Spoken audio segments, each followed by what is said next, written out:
chihure chase Wicknel chivayo.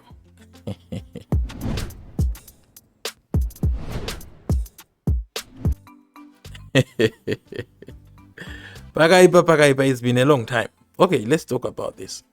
Okay, se Wicknel chivayo ihure here. Zviri kuitwa na se Wicknel chivayo oro zvakaitwa na se Wicknel chivayo nevakadzi vari kubuda muma-leaked audios nema-screenshots. How far is it true? Let's find out. Hello guys, how are you? Kana musati masubscriber, please, I beg you. Social media iri kutoraramisa dzimwe mhuri nevana vamwe. Asi zvinobva kwamuri imimi nerudo rwenyu nemwoyo yenyu kuti mutitsigirewo, mutisapotewo. Anyway, I'm crying for that here. Please subscribe and ring the notification bell also kuitira kuti zviti fambiro isu vana sekuru kudo pikicha. So anyway, let's dive into today's business. Yes, of course, my audio makamanzwa, my screenshots makamaona. A lot of information is out there already in the streets about say Wicknel chivayo scandalous love life. Pakaipa. Let's talk about Shashi. Zviri kunzi Shashi ndiye airambidza se Wicknel chivayo kuti vape levels mota. Mune zvamakaonawo ikoko. What was happening behind the scenes is Shashi se Wicknel's side chick. Guys, I'm a man. I've done a lot of dirty things in my life. Sometimes, unogona kutodanana nemukadzi wa madam. Ndatichi, unogona kutodanana neshamwari ya madam vako. Vasingazvizive. So looking at the say Wicknel chivayo nemari yavainayo. Tichitarisa vanhukadzi kuti mariwo vanenge vachida. Hapana here possibility yekuti it is true kuti se Wicknel chivayo vakadya bota pana Shasha. Alright, kana se Wicknel chivayo vakadya bota pana Shasha, zvanga zvisiri necessary here kuvharavhara mukomana nekumupa motikari. So ma-streets ari kupisa. At the same time ari kuti why Fantan akapiwa motikari nhatu kuti yake yemukadzi wake yamai vake. Mukadzi waFantan aidyiwawo here nase Wicknel chivayo. Pakaipa timu rangu, pakaipa. Tochienda pana Kiki. We all know kuti ma-artists, we are in the game for money. Offered thousands or 1,000 or 180 US. Was not it enough for Kiki? Kuti ape se Wicknel bota. To tell you the truth, a man with money can do anything. And a woman who is broke can do anything at the same time if offered money. Did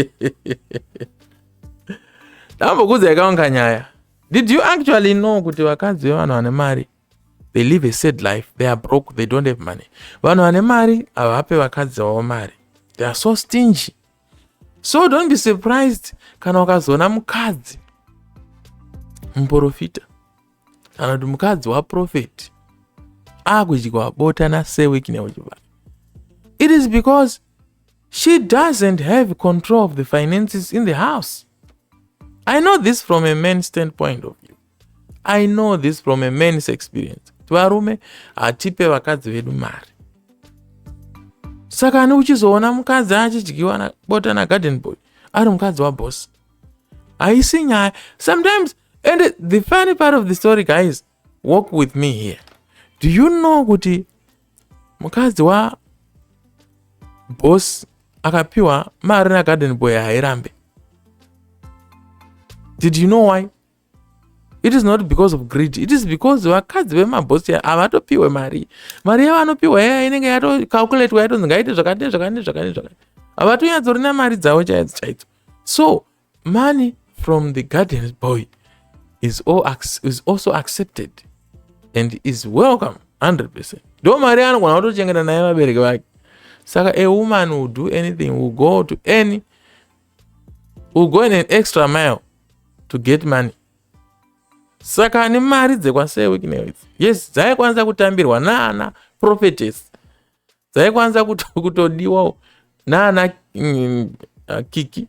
Dzaigona kudiwa naana Shashiri. Dzaigona kudiwa naani nani zvake. Ameno muunza hanza anga ningirina wakazoti hanza aiwa ndaitofambira nyaya dzaGreat Man. Ameno arabakamutswa. So, what I wanted to say is, a man with money is a madman.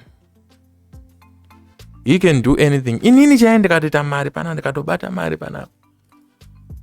Ndiri munhu wenyama, ndiri munhu. Ndinenge ndichida kutonzwa kutotiwo. KFC yakaita sei, McDonald yakaita sei. Ko izvi zvine nyama pakati izvi. Ko zvakafutirira zvimabhega izvi. Ndinenge ndichida wow. Saka ni zvamanje hapana mutsvene panyaya dziri kuitika idzi. Let's just wait for it to subside. Kwakatomboitika hombe dzinopfuura idzi dzikapera wani. Dzichangopera muZimbabwe nyaya inongoti puru ngemoto wemapepa yatopera. Next month, next 2, 3, 4, 5, next year seWicknel ateta kutovaomberera maoko makaipo chimudhara.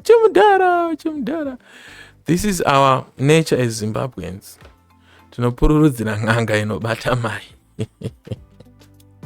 But anyway, inguva yachivhayo. So maybe yangu nguva ichatokwana yekuti ndenda kutotorwa mavideos ana achitoiswa.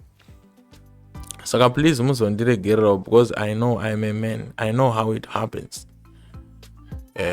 Zvinhu zvinotoitika izvi chimurangu. Zviriko. That's all I can say. Kuti zvinhu izvi zviriko. Bota rinogona kunge rakatodyiwa. Pamwe bota harina kudyiwa. Who knows and who cares? Imari yani. It's not our money. Kwese hatisi kudya. Guys, zvigunduru chaizvo ma-street kids ari kutodyana nabottom street and no one is talking about it. Chichanyoshamisa pana seWicknel chipano. Regai vadye zvavo chehungwaru. Tiri munyika yeZimbabwe. Tiri munyika yeZimbabwe, nyika yeZimbabwe. Tiri munyika yeZimbabwe, nyika yeZimbabwe. Inonakidza nyika yeZimbabwe. Tirimo. Please don't forget to subscribe to my YouTube channel. Ndo pandiri kutotembawo ipapa. Ndo pane cheviri. Ndo pandiri kuchengeta napo muri. Sekuru Kudo Picture TV. I'm signing out. Don't forget to click the notification bell and share this video.